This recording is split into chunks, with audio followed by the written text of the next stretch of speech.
Manipulating life force energy is as simple as transmuting the force of life, which is mind. Mind is an intelligence which is omnipresent in nature, in the world around you. There is nothing around you that is not intelligence. That intelligence is mind. It can also be called consciousness, but it is your mind. Uh, Your mind is not any different from my mind. It's just your mind, you believe, is conditioned different from my mind, and therefore that's what makes us separate. But in substance, not only in substance, like atomically, from what they would say atomically, not only atomically in substance are we not different. In mind and intelligence, we're not different. It's our conditions in which we acquiesce to, in which our consciousness or our awareness has acquiesced to is different. They vary. The conditions, the appearances in which our awareness has conditioned itself based upon are different.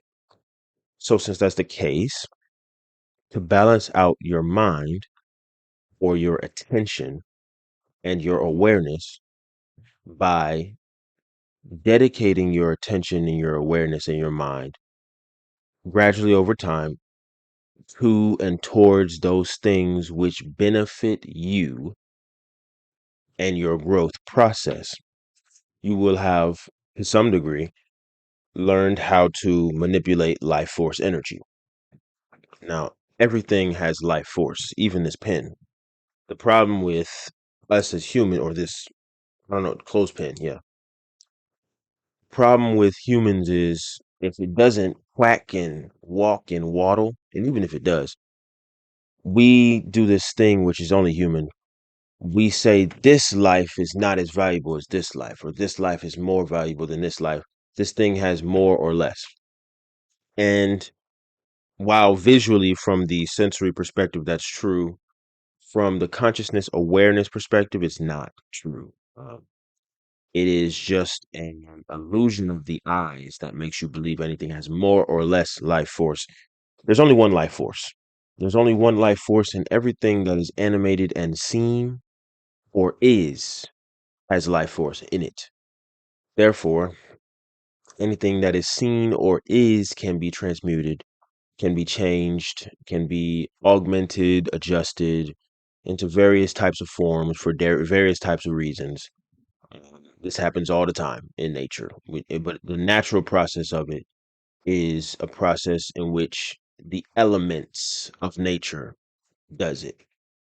But nature's elements are intelligently designed to do certain things which sustain the life that it is doing it for.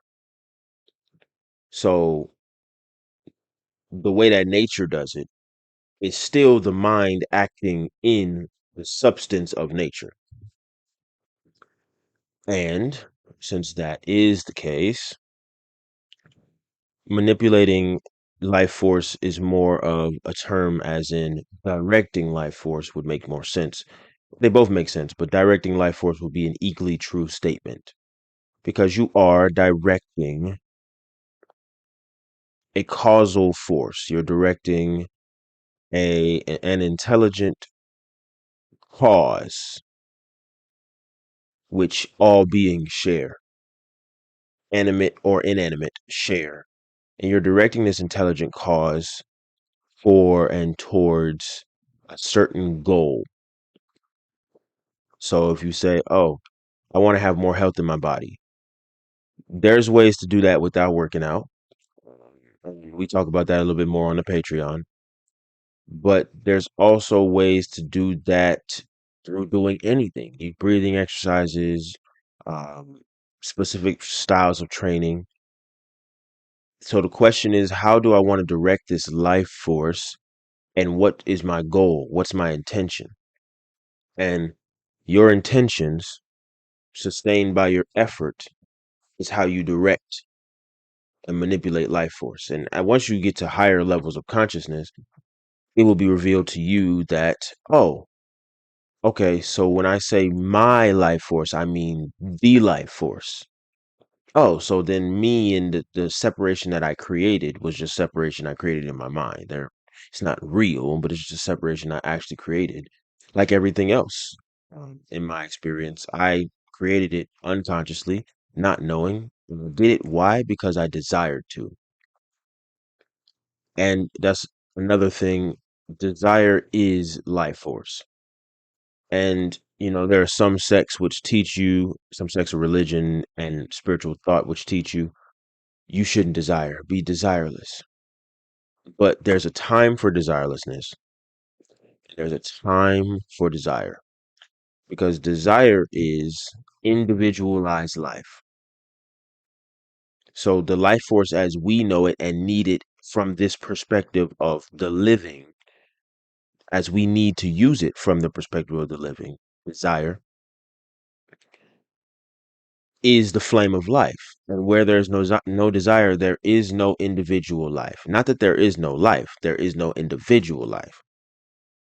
When the time to be silent and rest is upon us, and to take upon us the passive, receptive, feminine phase, or what we call sleep, when it's time to go into a deep sleep in which all is incoherent and there is no individual entity known as I, when that time arises within us, then you want to be desireless. Then you want to be empty in mind and in a state we call oftentimes no mind. Then you want to do that. But when time for action is present, you don't want to be desireless because being desireless means your mind is in an expanded state. It's not singular focused. It's not where it needs to be. Your head is not in the game. And I don't want to ball with no nigga who's think about cutting the grass and we down by 14 points. Like, what are you doing? You know, lock in. What are you doing? Mhm. Where we at? Where's your body at? Be here. You know. So that's truly the deeper aspect, and it's all about transmutation. It's all about transmutation. It's all about moving around what is given to you, not changing what's given to you, as in changing it when viewing it from the appearance, but you're changing it from the inside out because you know what it is at its core. At its core, everything is life force. Life force is mind. At its core, everything is just intelligent mind. Meditate on that, and you'll know that after you meditate on it long enough. And when you sit and you don't move your body, but you still exist, that'll tell you that very clearly without any apprehension after a while. But to manipulate the life force is just to manipulate your intentions or your desires by manipulating your intentions and exacting effort towards those intentions. And so this is a very subtle realm of activity. You have to be very inclined and aware of your intentions and who you are. So the more authentic you are with yourself and with your life, the better it actually is for you to be um, able to transmute the life force omnipresent. There are some people who won't understand this statement or these statements, but then there are some people who will understand them readily. To the people who don't understand them, I say keep watching the videos and you'll get it. To the people who do understand it, I say congratulations. You've obviously done a lot of work to be here.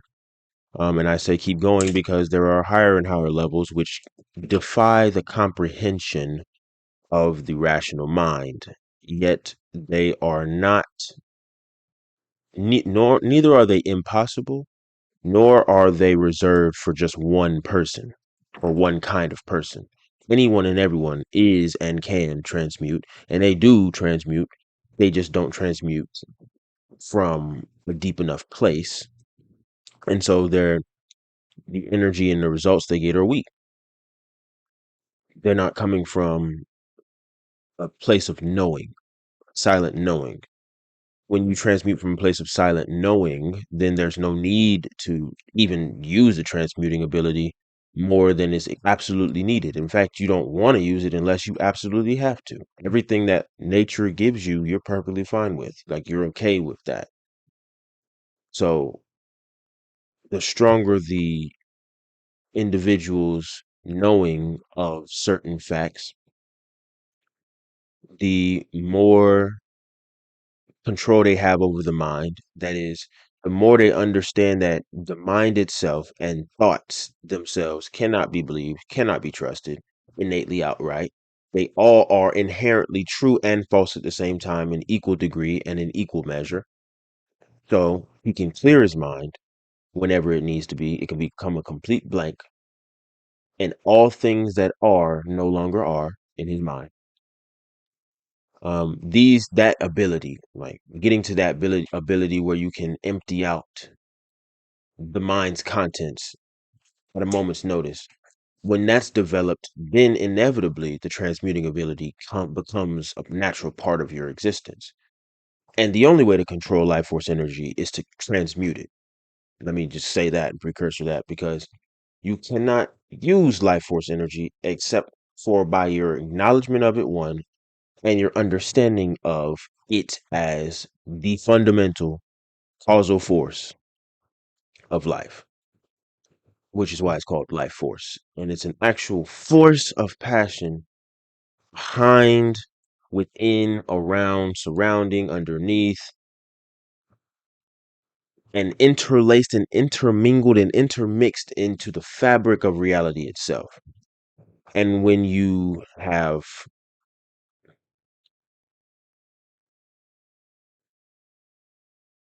developed your consciousness enough to be able to perceive it, then eventually, gradually, your body becomes more receptive to it, to the point where, to certain degrees, there are certain types of people who they need less food, less sleep, less types of food.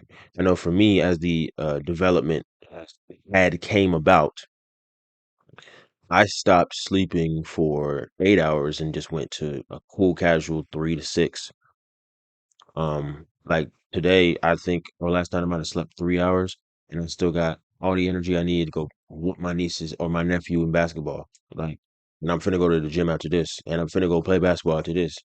Like, so really, it's just a matter of when you can channel and transmute this energy, you can do more for more and create a greater state of abundance and prosperity, because that's ultimately what we're trying to do. Create abundance and prosperity and health, wealth, and all those things. That's all we want: health, wealth, and love. And there's nothing wrong with that. Those are desires that should be fulfilled, because in your healthy state, the world is in a better place. When you're not in your healthy state, the world is not in a safer, better place. So we want you to get there. And if you keep following these videos, if you keep listening to these things and thinking about them on your own and using your critical thinking, inevitably you will change the state and the quality of your life, of your mind, and of your body. And that's the goal.